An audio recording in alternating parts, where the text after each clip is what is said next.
The tip of the share market channel में आपका स्वागत है। मैं भवनेश अग्रवाल। नमस्कार दोस्तों।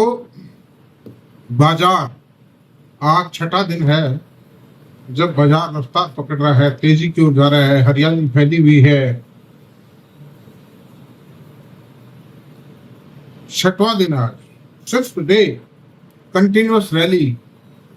और पिछले सप्ताह के मंडे ट्यूसडे तक कितना भारी निराशा का वातावरण था। टीवी पर, मोबाइल पर, कहीं पर भी, कोई अखबार में कोई भी आदमी कहने को तैयार नहीं था कि इतनी भारी तेजी शुरू हो जाएगी, लगातार तेजी आएगी बाजार में। मैंने हर बार पिछले 3 महीने से कहा है कि बाजार में करेक्शन आ रहा है। उसके कारण है एफआई की सेलिंग प्रेशर है और कुछ सेकंड क्वार्टर, फर्स्ट क्वार्टर के रिजल्ट खराब आए थे, उसके कारण ही एफआई की सेलिंग आई मतलब।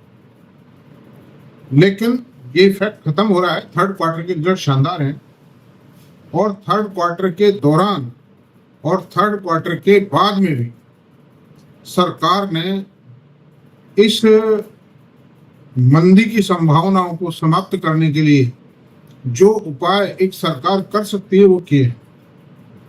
जैसे गवर्नमेंट एक्सपेंडिचर घट गया था, उसको बढ़ा दिया है। मतलब कैपिटल एक्सपेंडिचर बढ़ा है। 92% expenditure was increased in the month of December and 52% capex capital expenditure was increased in the month of January. And फरवरी के फिगर अभी डाटा आए नहीं है, आ जाएंगे। लेकिन मैं एक ही बात कहता हूं, जो इतना भारी एक्सपेंडिचर वो पिछले फर्स्ट और सेकंड क्वार्टर की कसर भी निकल जाएगी। ब्याज की रेटें कम की, बाजार में आरबीआई ने लिक्विडिटी डाली, रवि क्रोप प्रभु की कृपा से शानदार आ रही है। आ जाएगी। मार्च निमट गई, 1-1.5 हफ्ते भी अगर बारिश होड़े नहीं पड़ेंगे, मैं सुनता हूँ, शानदार आ रही है। एक्सीलेंट एग्रीकल्चर प्रोडक्शन, बरसों बाद ऐसा होगा। और एग्रीकल्चर में जो दिसंबर एंडिंग क्वार्टर की जो दिसंबर नहीं, जो जनवरी महीने के जो IIP डेटा आए थे, उसमें सबसे ज्यादा बूस्टअप एग्रीकल्चर हुआ था। 1.5% से सीधा 5-5.5%। तो सारे कोई नेगेटिव पॉइंट था ही नहीं, रहा ही नहीं था, थे, but all had been eliminated by the government. सब कुछ नेचर ने किया, कुछ गवर्नमेंट ने किया, कुछ आरबीआई ने किया, सबने उसको एलिमिनेट कर दिया था। और उसके बावजूद भी कोई भी एक्सपर्ट, कल के टीवी में था, मैं सुन रहा था, एक महानुभाव का, बहुत बड़े एक्सपर्ट हैं, वो कह रहे थे अभी 1-2 क्वार्टर तक तो कोई आशा नहीं की जा सकती, परिणामों में कोई दम नहीं है और रिजल्ट कोई बहुत अच्छे नहीं होंगे, कोई बहुत अच्छी आशा नहीं की जानी चाहिए। और थोड़ी देर बाद में उन्होंने 8-10 सेंटेंस बोलने के बाद ये भी कहा था कि मार्च एंडिंग के क्वार्टर अच्छे के रिजल्ट अच्छे आएंगे। तो आप बताइए, उनकी बात में क्या सर्टेनिटी है? वो दोनों तरफ लड्डू रखना चाहते हैं। इस हाथ में भी लड्डू है, इस हाथ में भी लड्डू है, दोनों हाथ में लड्डू है उनके। अगर गिरता है तो कहा था देखो हमने ये हुआ, और बढ़ता है, मैं किसी की आलोचना नहीं कर रहा हूं, मैं तो आप लोगों को, मेरे श्रोताओं को अलर्ट कर रहा हूं कि इन बड़े बड़े आदमियों की जो बात सुनो तो थोड़ा सा। और मैंने कितना स्पष्ट कहा था, साफ कहा था, मंदी के कोई कारण नहीं, मंदी नहीं आई। और आज मैं आपको एक और बताता हूँ, हास्यास्पद बात समझिए चाहे कुछ भी समझिए। आज ये खबर आ जाए, मैं जयपुर में रहता हूँ, कि जयपुर के अंदर बिरला ऑडिटोरियम में मैडम रेखा झुंझुनवाला या राधा कृष्ण जी दमानी या विजय केडिया साहब आने वाले हैं। वो निवेशकों को संबोधित करेंगे। अगर बिना टिकट प्रवेश है तो निश्चित मानिए उसमें एंट्री को लेकर के लाठी चलेगी, पुलिस लाठी चलाएगी। और अगर टिकट से प्रवेश है तो जितने इच्छुक लोग हैं उन सबको टिकट नहीं मिलेगी। और बताएंगी क्या? वो कुछ भी नहीं बताएंगे। वो सिर्फ 2 ही बात कहेंगी, अच्छे शेयरों में इन्वेस्टमेंट कीजिए, लंबे टाइम के लिए इन्वेस्टमेंट कीजिए। वो ये नहीं बताएंगे कौन से अच्छे शेयर हैं, हमने कौन से शेयर खरीदे हैं, अभी कौन से शेयरों में हमारा इंटरेस्ट है, और आने वाले टाइम में हम कौन से शेयर को लें या कौन सा सेक्टर चलेगा, वो कुछ नहीं कहेंगे। और वो प्रीवियस हिस्ट्री बताएंगे, देखो हमने वो किया, फिर वो उस समय वो था, वो उस समय वो था। कल मैं एक बहुत सुपर इंटेलेक्चुअल मैडम है, नाम में किसी का नहीं लूंगा, तो वो बता रही थी कि साहब देखो ये हुआ, वो हुआ, ऐसा करना चाहिए। लेकिन कोई आदमी शेयर बताने को तैयार है क्या? एग्जैक्टली ये तो भुवनेश अग्रवाल है जो शेयर बताता है रिस्क लेकर, बुराई मोल लेके गालियां खाता है। अरे भाई 10 शेयर बताऊंगा तो 1-2 शेयर तो दबेंगे ना, हाथों हाथ थोड़ी चलेंगे सारे, कुछ दबेंगे, कुछ पिछड़ेंगे, किसी की वर्किंग खराब आ गई, किसी में ऑपरेटर ने बदमाशी कर दी, कोई इंस्टीट्यूशनल सेलिंग आ गई, कुछ हो सकता है। लेकिन कोई भी आदमी इन्वेस्टर को जो फीडबैक चाहिए, रिटेल इन्वेस्टर जो बेचारा लावारिश है, उसको जो फीडबैक चाहिए, जो इन्फॉर्मेशन चाहिए, जो गाइडेंस चाहिए, साफ सुथरे तरीके से कोई भी देने को तैयार नहीं। My channel is the only channel which give you the best available information. निकाल के लाता हूँ बड़ी मुश्किल से, शेयर भी बड़ी मुश्किल से लाता हूँ, दो बड़ी स्टडी, इन डेप्थ स्टडी करके। आज भी मैं आपको शेयर बताऊंगा। अब देखिए एसेंचर के कल रिजल्ट आए, एसेंचर के रिजल्ट्स में आप देखिए रिजल्ट अच्छा है। उनकी पिछली गाइडेंस जो थी 4.5 से 7 थी, और रिजल्ट में लोकल डॉलर टर्म्स में 5.4% की ग्रोथ आई है रेवेन्यू में, और लोकल करेंसी में 8% की ग्रोथ आई है। कंपनी की ईपीएस में भी सेम जो 7.70% की ग्रोथ आई है, और कंपनी ने डिविडेंड दिया है। कंपनी को $20 बिलियन के ऑर्डर्स भी मिले इस क्वार्टर में, और आर्टिफिशियल इंटेलिजेंस के $1.4 बिलियन के ऑर्डर्स मिले, और कंपनी ने अपनी गाइडेंस भी बढ़ाई है 5 से 7% की।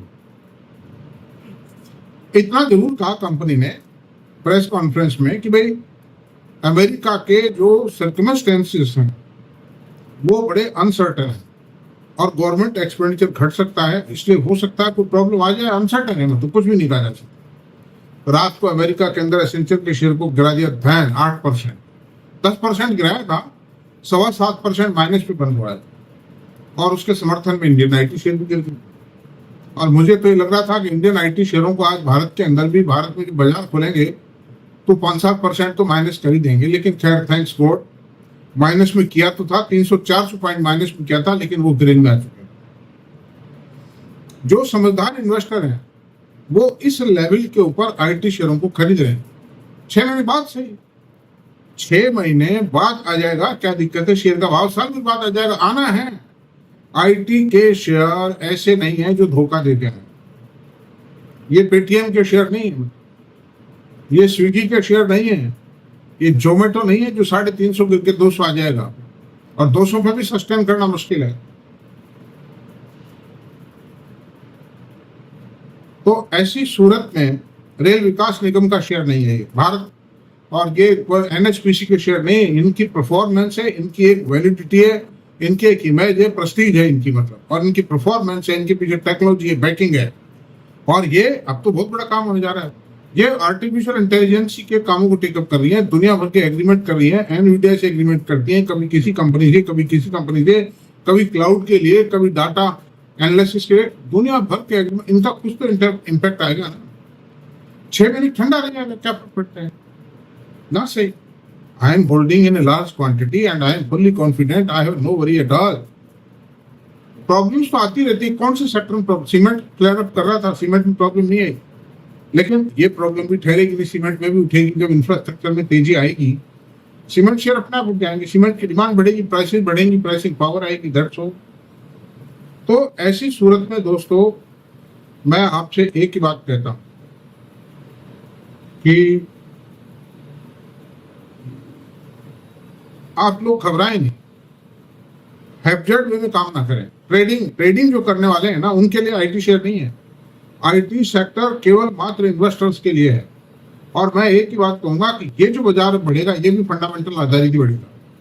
ये जो ट्रेडिंग करना चाहते हैं, रातों रात करोड़पति बनना चाहते हैं, इनको मेरा निवेदन है कि मेरा चैनल भी इस काम के लिए नहीं। My channel is not meant for the purpose of trading and future and option trading. My channel is meant to educate the investor for long term point of view। मैं जो कुछ एनालिसिस करता हूं, मैं लॉन्ग टर्म के लिए, short term वाले कृपया मैं क्षमा चाहूंगा उनसे कि वो इस चैनल को कोई और चैनल देख लें, ज्यादा बढ़िया रहेगा। मेरे चैनल पे ब्रेकआउट वगैरह ये जो चीजें हैं ना, ये नहीं है। मैं तो इन्वेस्टर को सही रास्ता दिखाने की कोशिश करता हूं ताकि वो डूबे नहीं और उसकी पूंजी, रिटायर्ड आदमी बेचारा पैसा लगा देगा कोई सट्टेबाजी में, डूब जाएंगे नहीं मतलब। ऐसा क्यों बताते हो भाई उनको? है तो प्रॉपर गाइडेंस चाहिए, प्रॉपर मतलब चाहिए। इसलिए ठीक है। अब आप देखिए ये जो तेजी आ रही है, इसमें मैं करीब 15 शेयर्स मैं आपको रिकमेंड करूंगा। 15 शेयर्स में आप देखिए कौन से हैं, रिकमेंड नहीं है, मेरा एनालिसिस है। इनके पीछे एक फंडामेंटल सपोर्ट है, ये एजुकेटिव है कि इनकी मेरिट्स में बताता जाता हूं, क्यों इनको एनालाइज कर चुका हूं मैं पहले। इनको फिर कह रहा हूं कि इन शेयरों पे वॉच रखिए और इन्वेस्टमेंट या खरीदना जो भी अपने फाइनेंशियल एडवाइजर से पूछ के खरीदिए। मेरा काम खरीदवाना नहीं है, मेरा काम रिकमेंड करना नहीं है, मेरा काम आपका ध्यान आकृष्ट करके और उसका एनालिसिस को मैं कर चुका हूं, मेरे वीडियोस हैं पहले के। तो पहला शेयर है चोलामंडलम इन्वेस्टमेंट। फिर दूसरा है अडानी ग्रीन। अब अडानी ग्रीन भी बढ़ेगा, बहुत गिरा हुआ है और इसकी जो 80-90% की ग्रोथ आ रही है। मतलब चोलामंडलम की 25% ग्रोथ आई है। मरुगुप्पा ग्रुप की कंपनी है। It's a beautiful company. Next Bajaj finance का नंबर अब इसी का है। अडानी ग्रीन प्रोजेक्ट पे प्रोजेक्ट लगते जा रहे हैं और एक गुजरात में एक ही सिंगल स्पॉट पर 30,000 मेगावाट का प्रोजेक्ट लगा रहे हैं सोलर एनर्जी का। हाइब्रिड है वो, उसमें विंड भी है और सोलर भी। पिडिलाइट इंडस्ट्री, इसका रिकॉर्ड मालूम है आप लोगों को। पिडिलाइट ने क्या किया? मतलब पिडिलाइट ने सोना बरसाया और एकमात्र कंपनी है, इसका कोई कॉम्पिटिटर नहीं है तो कोई छोटे मोटे हैं, बाकी कहीं भी नहीं है ही नहीं। मतलब कोई भी कारपेंटर, कोई भी मैकेनिक केवल मात्र पिडिलाइट का नाम लेता है। फेविकोल का जोड़ तोड़े से ना। मोनोपोली कंपनी है, अच्छा मैनेजमेंट है, शानदार track record, and the company has delivered the handsome return, excellent result the cost. और पी रेशियो थोड़ा ज्यादा, ऐसी कंपनियों का पी रेशियो ज्यादा होता है। अडानी ग्रीन का पी रेशियो ज्यादा है, लेकिन 80% से जो कंपनी ग्रो कर रही है दोस्तों, उस कंपनी का पी रेशियो इससे कम नहीं मिलेगा। अब ठीक है, अडानी ग्रीन पहले मैं कहता था वो प्राइस है, but now it is on the reasonable, ठीक ठाक है। हिंदुस्तान एरोनॉटिक्स, हिंदुस्तान एरोनॉटिक्स की फैक्ट्री जो है अप्रैल तक प्रोडक्शन में आ जाएगी, जो कि सुखोई के इंजन चयन करेगी। नहीं, MK1 तेजस MK1A के का निर्माण करेगी। वो फैक्ट्री अप्रैल तक प्रोडक्शन में आ जाएगी और इसने 9 ट्रेनर लाइट वेट कॉम्बैट तेजस मतलब वो तैयार कर लिए हैं, जिनकी डिलीवरी ये डिफेंस डिपार्टमेंट को कर, भारत सरकार के डिफेंस डिपार्टमेंट को कर।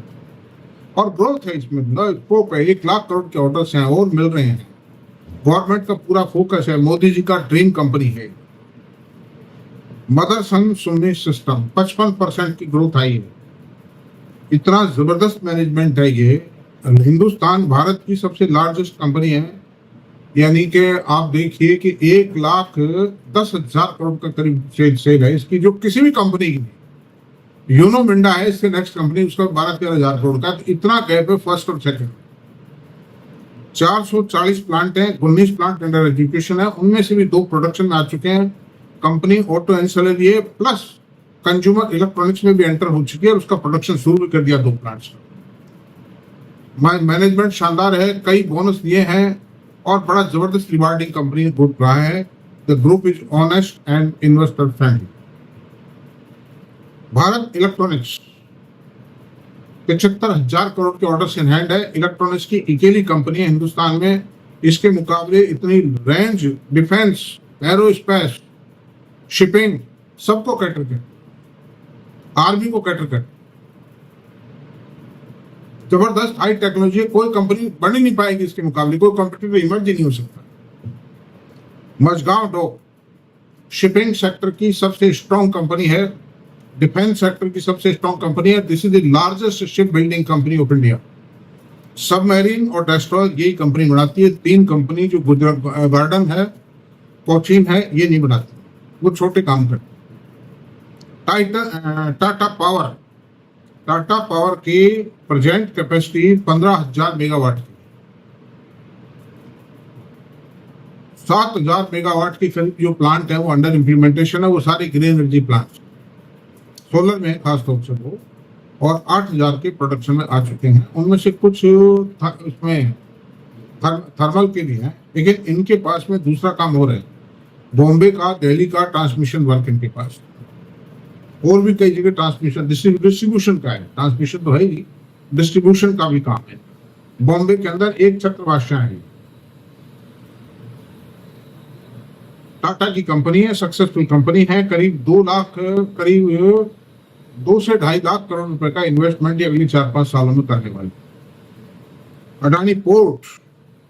अडानी पोर्ट के 17 पोर्ट हैं, 4 विदेशों में हैं और 13 हिंदुस्तान में हैं। मुंद्रा पोर्ट सबसे पुराना है, सबसे लार्जेस्ट, वो भी बहुत ज्यादा पुराना नहीं है, 20-25 साल पुराना है, मतलब 20 साल पुराना है मतलब। और अडानी पोर्ट देश की शान है, मतलब इसलिए बहुत अच्छा है, प्रोग्रेस कर रहा है, 20-25% से ग्रो करता आ रहा है। शानदार पैसा दिया इसने इन्वेस्टर्स को, रिवार्डिंग है, सेफ है सब तरह। और इंटरनेशनल ट्रेड तो बढ़ेगा, माल आएगा भी, माल जाएगा, इसलिए कोई रिस्क वाली बात नहीं। अडानी पावर, मैं वही शेयर रिकमेंड करता हूँ, वही शेयर मतलब एनालाइज करता हूँ, वही शेयर की लिस्ट पेश करता हूँ कि जो सेफ है और जिसमें अप्रिशिएशन के चांसेस ज्यादा।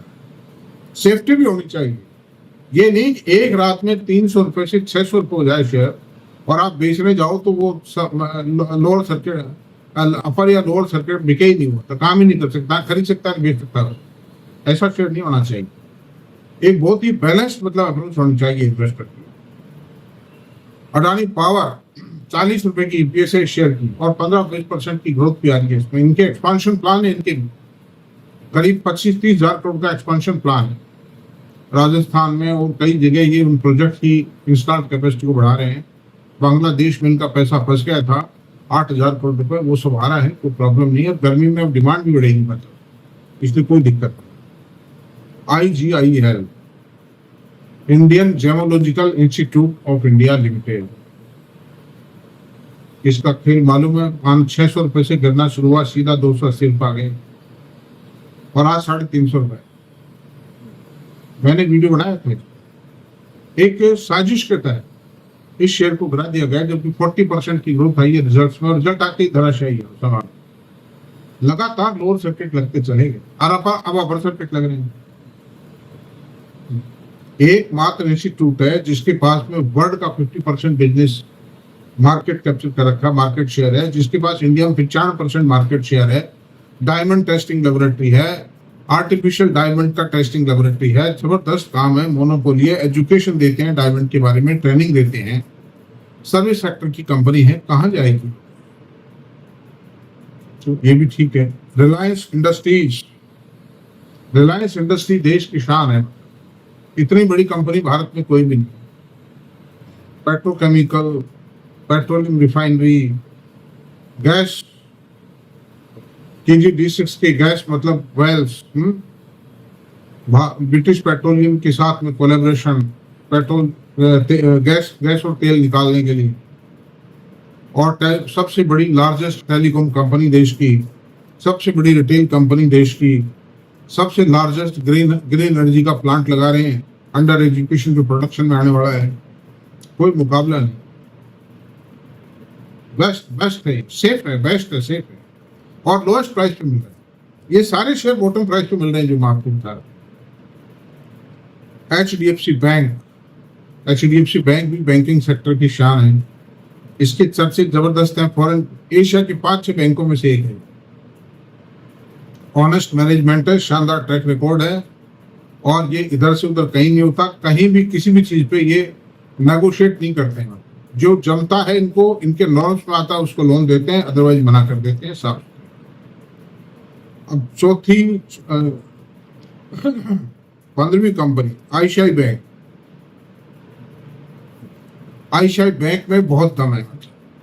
जब से संदीप बख्शी आए हैं मैडम चंदा कोचर के जाने के बाद में, उसने वंडरफुल किया है। बैंकिंग सेक्टर दबाव में था, उसके बावजूद भी 15-20% की इन्होंने ग्रोथ दी। 250 रुपये शेयर था, 1300 रुपये उठा के ले आए, तो ये भी बहुत शानदार है। और दूसरा है बजाज फाइनेंस, शानदार कंपनी, राहुल बजाज ग्रुप जो था वो एक बहुत ही ऑनेस्ट ग्रुप था। उन्होंने कभी क्वालिटी से समझौता नहीं किया, कभी अपने सिद्धांतों से समझौता नहीं किया। और उनके दोनों बेटे हैं, राजीव बजाज ऑटोमोबाइल मतलब जो बजाज ऑटो का काम संभालते हैं, और संजीव बजाज जो है ये बजाज फाइनेंस को संभालते हैं।